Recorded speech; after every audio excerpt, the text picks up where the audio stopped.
Innal hamdalillah nahmaduhu wa nasta'inuhu wa nastaghfiruh wa na'udzu billahi min shururi anfusina wa sayyiati a'malina. May yahdihillahu fala mudilla lahu wa may yudlil fala hadiya lahu. Ashhadu an la ilaha illallah wa la tamutunna illa wa antum muslimun. Ya ayuhan nasu attaqu rabbakumul ladzi khalaqakum min nafsin wahidah wa khalaqa minha zawjaha wa batha minhuma rijalan katsiran wa ayyuhalladzina amanu taqullaha wa qulu qawlan sadida yuslih lakum a'malakum wa yaghfir lakum dhunubakum wa may yuti'illaha wa rasulahu faqad faza fawzan 'azima. Amma ba'd. Fa ikhwani fid din, kaum muslimin jamaah salat Jumat yang saya cintai dan saya muliakan, rahimani wa rahimakumullah. Imam Ibnul Qayyim rahimahullah menukil dari gurunya Syekhul Islam Ahmad bin Abdul Halim Al-Harrani rahimahullahu taala. Beliau mengatakan, ta'ammaltu anfa'ad du'a fa'idha huwa su'alu ala mardati, su'alullahi ala mardati. Aku meneliti, yaitu di dalam Al-Quran dan Sunnah, doa apakah yang paling bermanfaat, yang paling kita butuhkan. Maka ternyata yang paling kita butuhkan, yang paling bermanfaat bagi kita adalah memohon kepada Allah Subhanahu wa taala untuk meraih keridhoannya. Maksudnya, kita berdoa meminta tolong kepada Allah agar Allah memberikan hidayah kepada kita, sehingga kita melakukan amalan-amalan yang dengannya kita mendapatkan ridho Allah Subhanahu wa taala, yaitu menjalankan perintah-perintah Allah dan menjauhi larangannya.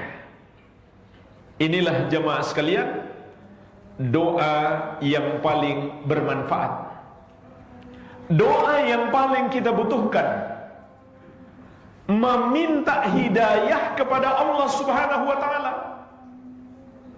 Karena itulah kebutuhan terbesar kita dalam hidup ini, agar kita bisa merealisasikan tujuan kita diciptakan di muka bumi ini. Sebagaimana firman Allah Subhanahu wa taala, wa ma khalaqatul jinna wal insa illa liya'budun. Dan tidaklah aku menciptakan jin dan manusia kecuali agar mereka beribadah kepadaku saja. Inilah tujuan kita ada di muka bumi ini. Allah ciptakan kita, Allah curahkan rezeki dan berbagai macam kenikmatan yang sangat banyak agar kita beribadah kepadanya. Dan hakikat ibadah jamaah sekalian adalah menjalankan perintah-perintah Allah dan menjauhi larangannya.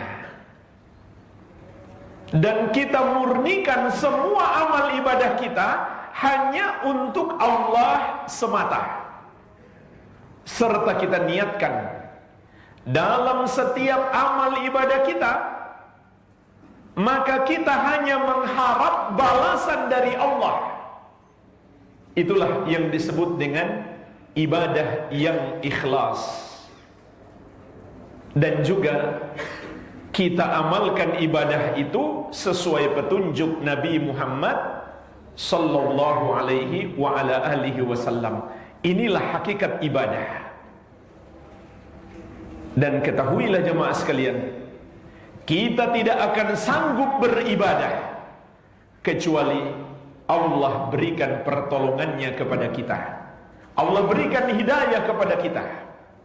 Hari ini, di waktu sekarang, di luar sana, banyak orang yang tubuhnya kuat, sehat, tapi kakinya berat melangkahkan dirinya ke masjid. Setiap hari, masjid di dekat rumahnya tidak sanggup dia datangi. Padahal pergi ke kantor, ke jarak yang sangat jauh, dia sanggup lakukan. Mampir lagi ke gym, dia bisa mengangkat beban-beban berat. Tapi mengangkat kakinya untuk pergi ke masjid, dia tidak sanggup. Mengangkat dua tangannya seraya mengucapkan takbir Allahu Akbar untuk sholat, dia tidak sanggup. Kenapa jemaah sekalian? Allah tidak berikan hidayah kepadanya.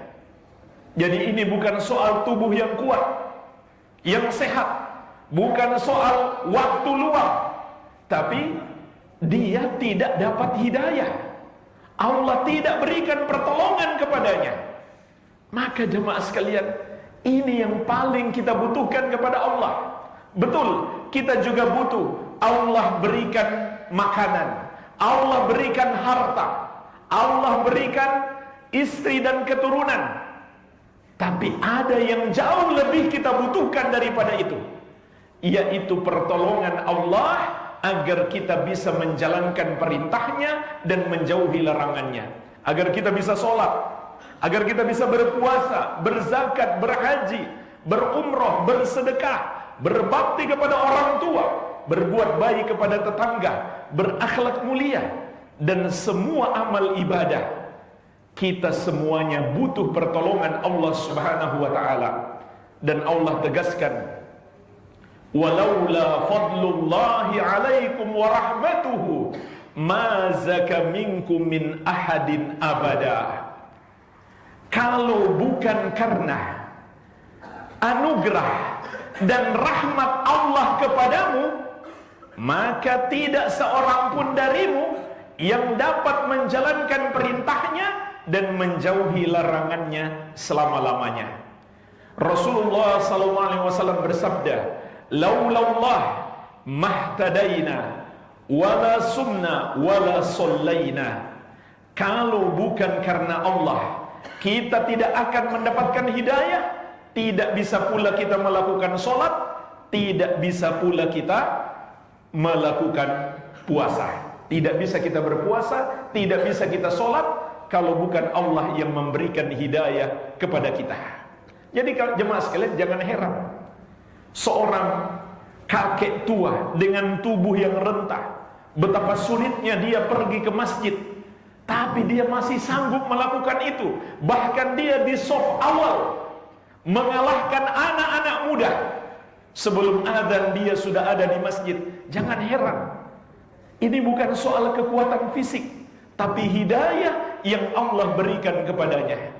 Jemaah sekalian, Umar bin Khattab radhiyallahu anhu, ketika beliau ditikam oleh seorang majusi, maka beliau pingsan sampai 3 hari. Lukanya terus menganga sampai ketika beliau minum air, air itu masuk dari mulut, keluar dari lukanya. Selama 3 hari beliau pingsan, nggak bangun-bangun. Tapi ketika adzan sudah berkumandang, otomatis beliau bangun untuk melakukan sholat. Ini hidayah dari Allah jemaah sekalian. Ada juga kisah di zaman modern, orang yang koma, tapi setiap masuk waktu sholat dia sadar dan dia sholat. Setelah itu dia koma lagi. Ini soal hidayah, soal pertolongan dari Allah Subhanahu wa ta'ala. Maka jika kita dari muda telah meminta hidayah ini, bersungguh-sungguh berdoa kepada Allah, dan bersungguh-sungguh berusaha menjalankan perintah Allah dan menjauhi larangannya, insyaallah ta'ala sampai kita tua, sampai kita sudah lemah, mungkin kita sakit-sakitan, Allah masih akan berikan kepada kita kekuatan untuk bisa menjalankan perintah-perintahnya dan menjauhi larangannya.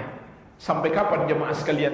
kita butuh hidayah ini sampai kita berpisah dengan kehidupan dunia ini, sebagaimana perintah Allah, wa'bud rabbaka hatta ya'tiyakal yakin, beribadahlah kepada Rabbmu sampai datang kepadamu kematian. Kemudian kata para ulama ahli tafsir, ternyata doa meminta pertolongan untuk beribadah kepada Allah terkandung di dalam satu ayat yang banyak orang membacanya tapi tidak menyadari ayat itu adalah doa. Karena memang secara sekilas kita melihat ayat itu hanya sebuah pernyataan, tapi ternyata di dalamnya mengandung doa, yaitu yang kita baca dalam ibadah yang paling agung, dalam solat, dalam surat yang paling afdol, yaitu surat Al-Fatihah. Iyyaka na'budu wa iyyaka nasta'in. Ya Allah, hanya kepadamu kami beribadah, dan hanya kepadamu kami mohon pertolongan. Maka ulama ahli tafsir menjelaskan, ayat ini sebenarnya bukan sekedar pernyataan, hanya kepadamu kami mohon pertolongan. Itu sudah mengandung makna kita minta tolong kepada Allah. Maka ini rahasianya, mengapa setelah iyyaka na'budu disusul dengan wa iyyaka nasta'in. Karena kita nggak akan bisa beribadah kepada Allah tanpa pertolongan Allah Subhanahu wa ta'ala. Jadi makna wa iyyaka nasta'in itu terkandung di dalamnya kita minta tolong, ya Allah, tolonglah aku untuk bisa beribadah kepadamu. Maka dari itu jemaah sekalian, ketika kita membacanya, hadirkan dalam hati kita harap dan tawakal kepada Allah Subhanahu wa ta'ala. Bukan sekedar kita baca saja, tapi kita hadirkan dalam hati, kita berharap Allah akan mengabulkan doa kita, dan kita bergantung hati hanya kepadanya. Dan Allah telah berjanji, ud'uni astajib lakum, berdoalah kepadaku maka aku akan mengabulkan doamu. Juga Allah telah berjanji, wa may yatawakkal 'alallahi fahuwa hasbuh, barang siapa yang bertawakal, yang bergantung hatinya hanya kepada Allah, cukuplah Allah sebagai penolongnya. Oleh karena itu jemaah sekalian, saat kita baca doa ini, hendaklah kita berprasangka baik, Allah akan mengabulkan doa kita, dan kita punya harapan serta ketergantungan hati yang besar kepada Allah Subhanahu wa ta'ala. Seringkali kita tawakal kepada Allah dalam urusan pekerjaan kita, dalam urusan makan kita, dalam urusan gaji kita. Betul jemaah sekalian, itu bagus, itu ibadah. Tapi ada yang lebih penting untuk kita bertawakal kepada Allah. Bagaimana dengan sholat kita hari ini? Kita tawakal kepada Allah. Bagaimana dengan sholat kita besok? Bagaimana dengan puasa kita, haji kita, umrah kita? Bagaimana dengan pendidikan agama untuk anak dan istri kita? Terus sampai akhir hayat kita, semua itu kita pasrahkan kepada Allah. Kita tawakal, kita bergantung hati kepada Allah, agar Allah memberikan pertolongan kepada kita. Kemudian ayat berikutnya juga masih mengandung doa untuk meminta hidayah. Ihdinas siratal mustaqim. Ya Allah, berikanlah kami hidayah kepada jalan yang lurus. Siratal ladzina an'amta alaihim, yaitu jalannya orang-orang yang engkau berikan nikmat atas mereka. Jemaah sekalian, sudah tahukah kita apa yang kita minta dalam ayat ini? Minta hidayah ke jalan yang lurus, jalannya orang-orang yang Allah berikan nikmat. Siapa yang dimaksud orang yang Allah berikan nikmat? Dan nikmat apa yang Allah berikan kepada kita? Sudah pahamkan kita apa yang kita minta? Maka Allah menjelaskan di ayat yang lain, yang dimaksud orang-orang yang Allah berikan nikmat, minalladzina an'amallahu alaihim minan nabiyyin was-siddiqin wasyuhada was-salihin. Mereka adalah para nabi dan rasul, para siddiqin, orang-orang yang selalu membenarkan para nabi dan rasul, dan pemimpin mereka adalah As-Siddiq Abu Bakar. Kemudian asyuhada, orang-orang yang mati syahid. Dan orang yang mati syahid yang paling mulia pada umat Nabi Muhammad SAW adalah Umar bin Khattab radhiyallahu anhu, kemudian Utsman, kemudian Ali. 3 sahabat Nabi SAW ini mati syahid. Kemudian as-solihin, orang-orang soleh. Siapa orang soleh itu? Orang yang beramal soleh. Apa itu amal soleh?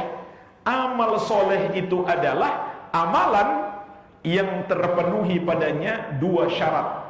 Pertama, dilakukan dengan ikhlas. Yang kedua, sesuai petunjuk Nabi Muhammad sallallahu alaihi wasallam. Inilah jemaah sekalian 4 golongan orang-orang yang Allah berikan nikmat.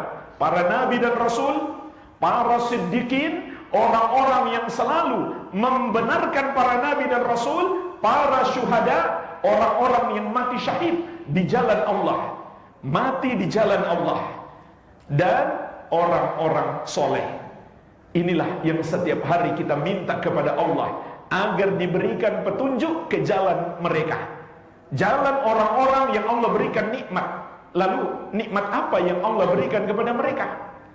Yang Allah berikan kepada mereka, yang dimaksud dalam ayat ini bukan nikmat harta, bukan nikmat jabatan dan kekuasaan, bukan pula nikmat duniawi apapun, tetapi yang dimaksud adalah nikmat ilmu agama, nikmat Al-Quran dan Sunnah, dan nikmat bisa mengamalkannya. Ini jamaah sekalian yang setiap hari kita minta kepada Allah. Makanya ulama mengatakan hidayah itu terbagi 2. Hidayah kepada ilmu dan hidayah kepada amalan. Kalau Allah berikan kepada kita kekuatan, kesempatan untuk menghadiri majelis ilmu atau membaca buku-buku agama, berarti Allah telah memberikan hidayah kita kepada ilmu. Kita masih butuh hidayah yang kedua, yaitu kemampuan untuk mengamalkan ilmu yang sudah kita ketahui. Inilah yang setiap hari kita minta kepada Allah. Dan sebagaimana kita minta rezeki, kita pun berusaha mencari rezeki. Begitu pula kita minta hidayah supaya dapat ilmu dan bisa mengamalkan ilmu tersebut, kita pun harus berusaha belajar ilmu agama, kemudian mengamalkannya. Dan ingat, di pundak kita pun masih ada tanggung jawab untuk mengajarkan ilmu itu kepada orang lain, minimal kepada anak dan istri kita. Dan itulah arti firman Allah Subhanahu wa taala, ya ayyuhalladzina amanu qu anfusakum wa ahlikum nara. Wahai orang-orang yang beriman, jagalah dirimu dan keluargamu dari api neraka. Gimana caranya menjaga keluarga kita dari api neraka? Kata Ali bin Abi Thalib radhiyallahu anhu, maksudnya adalah allimuhum addibuhum. Ajarkan mereka ilmu agama dan berikan kepada mereka hukuman-hukuman ringan kalau mereka tidak mengamalkan ajaran agama tersebut. Itulah yang dimaksud dengan menjaga keluarga kita dari api neraka. Wabillahi taufik.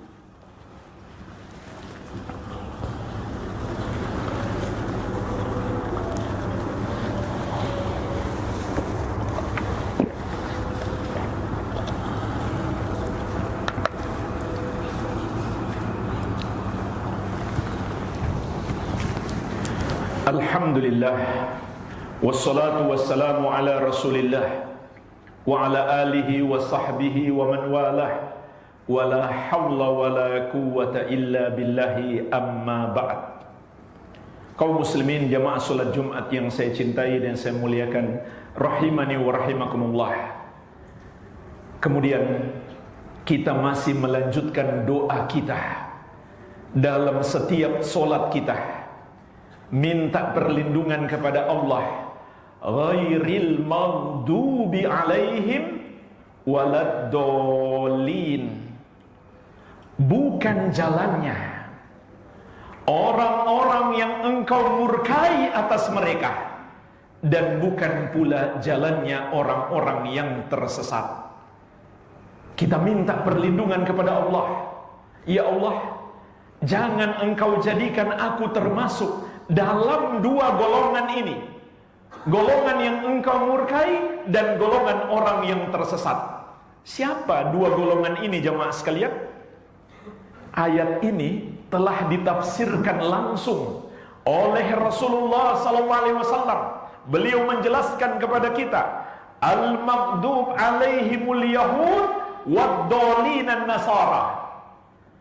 Orang-orang yang Allah murkai itu Yahudi, dan orang-orang yang tersesat adalah Nasrani. Ini tafsir langsung dari Rasulullah SAW. Jadi setiap hari kita minta kepada Allah, ya Allah, jangan engkau jadikan aku termasuk pengikut Yahudi, jangan pula termasuk pengikut Nasrani. Para ulama ahli tafsir menjelaskan mengapa orang-orang Yahudi itu dimurkai oleh Allah Subhanahu wa ta'ala. Karena sifat mereka, apabila mereka mengetahui ilmu yang Allah turunkan kepada para rasulnya dalam kitab-kitabnya, maka mereka menentang ilmu itu, mereka mengingkarinya, mereka tidak mau mengamalkannya. Sedangkan umat Nasrani, kenapa mereka tersesat? Karena mereka beramal tanpa ilmu. Mereka punya kecenderungan rajin ibadah, tapi ibadah mereka tidak sesuai petunjuk yang Allah turunkan kepada nabi mereka. Di antaranya jemaah sekalian, hidup sebagai ahli ibadah yang mereka sebut pendeta, yang membujang fokus ibadah. Karena menurut mereka, punya istri dan punya anak bagi seorang pendeta, bagi seorang ahli ibadah, itu sesuatu yang tidak layak. Tapi jemaah sekalian, sesuatu yang mereka yakini tidak layak ada pada ahli ibadah mereka, namun mereka yakini itu ada pada Allah. Mereka katakan Allah memiliki anak, maka Allah pun sangat murka kepada mereka. Sampai Allah Subhanahu wa ta'ala mengabarkan kepada kita betapa dahsyatnya murka Allah kepada orang-orang yang berkata Allah punya anak. Wa qalu takhadha ar-rahmanu walada laqad ji'tum syai'an idda takadu samawati yatafattarna minhu wa tanshaqqul ardu wa takhirrul jibalu hadda an da'u lirrahmani walada. Mereka berkata Allah yang maha penyayang memiliki anak. Hampir kata Allah Subhanahu wa ta'ala, sungguh kalian telah mengucapkan kata-kata yang sangat mungkar. Hampir-hampir langit pecah karena mendengarkan ucapan itu. Hampir-hampir bumi terbelah dan gunung-gunung pun runtuh karena mereka mengatakan Allah yang maha penyayang memiliki anak. Kata para ulama ahli tafsir, maksud ayat ini, langit, bumi dan gunung-gunung merasa takut kepada Allah karena mendengar manusia berkata Allah punya anak. Maka makhluk-makhluk ini mengetahui Allah sedang murka semurka-murkanya. Kalaulah Allah tidak menahannya, maka langit, bumi dan gunung-gunung telah hancur berkeping-keping karena saking takutnya kepada Allah Subhanahu wa ta'ala. Makanya Allah mengatakan, wala taqulu thalathah, jangan kamu berkata Allah itu adalah satu dari yang tiga. Intahu khairan lakum, berhentilah mengucapkan itu, maka itu lebih baik bagi kalian. Jemaah sekalian, siapa lagi yang mau menyampaikan ayat ini kepada mereka kalau bukan kita umat Islam? Sampaikan kepada mereka, wala taqulu thalatha, jangan kamu mengatakan Allah itu adalah satu dari yang tiga. Dan Allah tegaskan dalam Al-Quran, laqad kafara alladhina qalu innallaha huwal masihu ibnu Maryam, sungguh telah kafir orang-orang yang berkata Allah adalah Al-Masih Isa putra Maryam. Laqad kafara alladziina qalu innallaha tsalitsu tsalatsa. Sungguh telah kafir orang-orang yang berkata Allah adalah satu dari yang tiga. Semua ucapan-ucapan mereka ini jamaah sekalian yang menyebabkan Allah mengkafirkan mereka berasal dari satu: beramal dan berbicara tanpa ilmu, tidak seperti yang diajarkan oleh Nabi Isa alaihi salam kepada mereka. Itulah penyebabnya mereka tersesat. Jemaah sekalian, pentingnya kita berdoa kepada Allah setiap hari, setiap sholat. Jangan sampai kita termasuk ke dalam dua golongan ini, menjadi pengikut Yahudi atau Nasrani. Karena Allah mengabarkan kepada kita, mereka adalah orang-orang yang tidak beriman, mereka akan kekal di neraka, dan mereka adalah seburuk-buruk makhluk. Sebagaimana firman-Nya, innal ladzina kafaru min ahlil kitabi wal musyrikina fi nari jahannam khalidina fiha ulaika hum syarrul bariyah. Sesungguhnya orang-orang kafir dari kalangan ahlul kitab, yaitu Yahudi dan Nasrani, yang dulu Allah berikan kitab Taurat dan Injil, dan semua orang musyrik yang menyembah atau menuhankan selain Allah, tempat mereka di neraka jahanam, mereka kekal di dalamnya. Mereka itulah seburuk-buruk makhluk. Allah katakan mereka adalah makhluk yang paling buruk, bahkan lebih buruk daripada hewan. Sebagaimana di ayat yang lain, inhum illa kal an'am balhum adallu sabila. Tidaklah mereka itu kecuali seperti hewan, bahkan mereka lebih sesat, lebih bodoh daripada hewan. Hewan itu jemaah sekalian, dia menuhankan Allah subhanahu wa ta'ala, dia tunduk kepada Allah. Tapi mereka yang diberikan akal fikiran, namun menuhankan selain Allah, menuhankan makhluk yang tidak menciptakan mereka, tidak memberi rezeki dan kenikmatan kepada mereka, tidak mampu mematikan mereka, tidak pula akan membangkitkan mereka kembali, maka mereka menjadi lebih hina daripada hewan. Ini akidah yang Allah ajarkan kepada kita dalam Al-Quran. Orang-orang yang kafir kepada Allah, Yahudi dan Nasrani, maupun semua yang menyembah kepada selain Allah, mereka adalah makhluk yang paling hina. Maka jemaah sekalian, gak sepantasnya kita memandang mereka itu mulia, sampai mau cium tangan kepada mereka, sampai cium kepalanya. Itu gak pantas. Pandang mereka dengan pandangan Allah telah menghinakan mereka. Tidak pantas kita memuliakan mereka kalau kita masih mau mengikuti ajaran Allah subhanahu wa ta'ala, yang setiap hari kita minta kepada Allah jangan sampai termasuk dua golongan ini, Yahudi dan Nasrani. Semoga Allah subhanahu wa ta'ala senantiasa memberikan pertolongan kepada kita untuk menjalankan perintah-perintahnya dan menjauhi larangannya. Allahumma salli ala Muhammad wa ala ali Muhammad kama sallaita ala Ibrahim wa ala ali Ibrahim innaka Hamidum Majid. Allahumma ighfir lil muslimina wal muslimat wal mu'minina wal mu'minat al ahya'i minhum wal amwat innaka sami'un qaribun mujibu da'awat. Allahumma ansur ikhwanana al muslimina fi Filistin. Allahumma ansur ikhwanana al mujahidina fi Filistin. Allahumma dammir a'da'aka al yahud wal nasara الظالمين في فلسطين. اللهم دمر أعداءك اليهود والنصارى الظالمين في فلسطين. ربنا آتنا في الدنيا حسنة وفي الآخرة حسنة وقنا عذاب النار. وصلى الله على نبينا محمد وآله وسلم والحمد لله رب العالمين.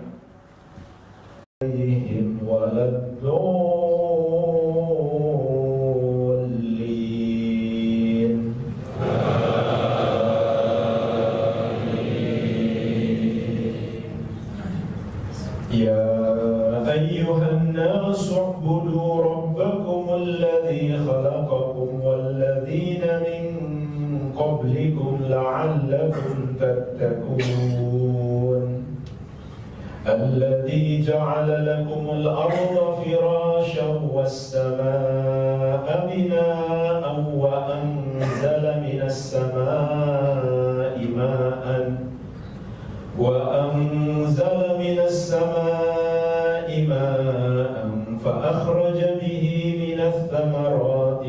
رزقا لكم فلا تجعلوا لله أندادا وأنتم تعلمون وإن كنتم في ريب مما نزلنا على عبدنا فأتوا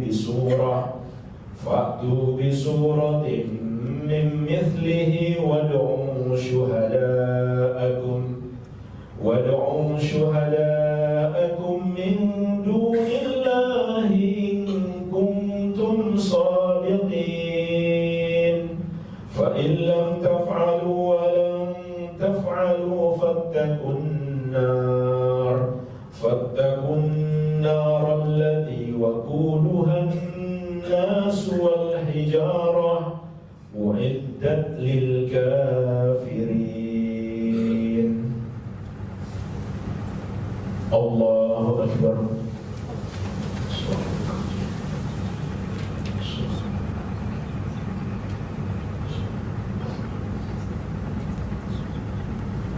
سمع الله لمن حمده. الله أكبر.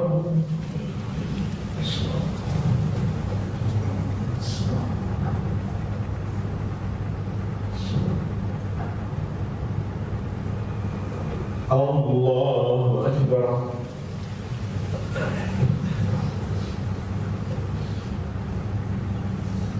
الله أكبر.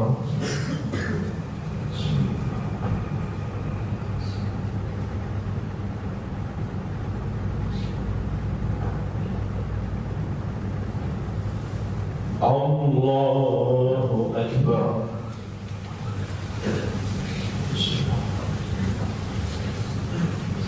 الحمد لله رب العالمين الرحمن الرحيم مالك يوم الدين إياك نعبد وإياك نستعين اهدنا الصراط المستقيم صراط الذين أنعمت عليهم غير المغضوب عليهم ولا الضالين.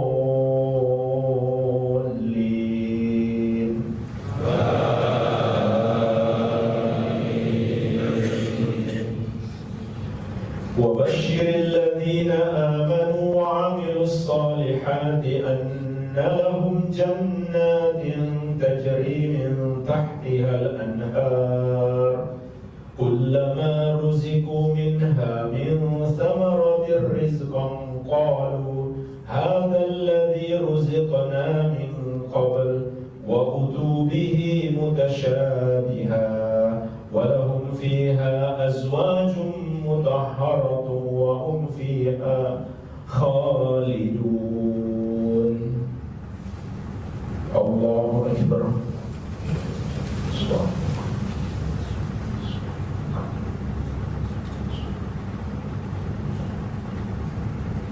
سمع الله لمن حمده. الله أكبر.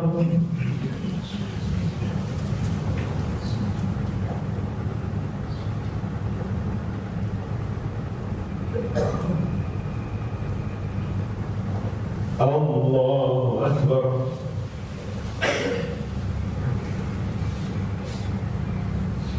الله أكبر.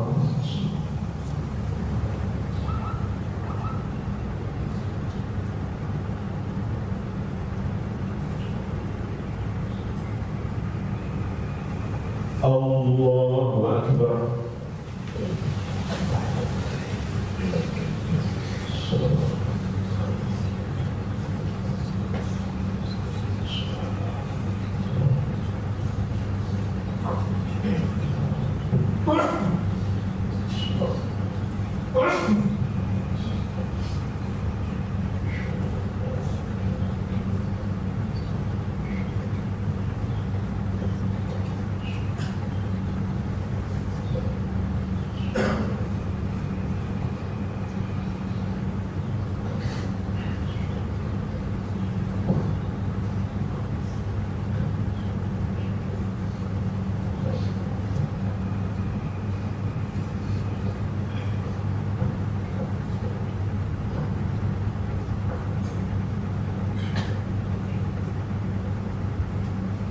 Assalamualaikum warahmatullahi.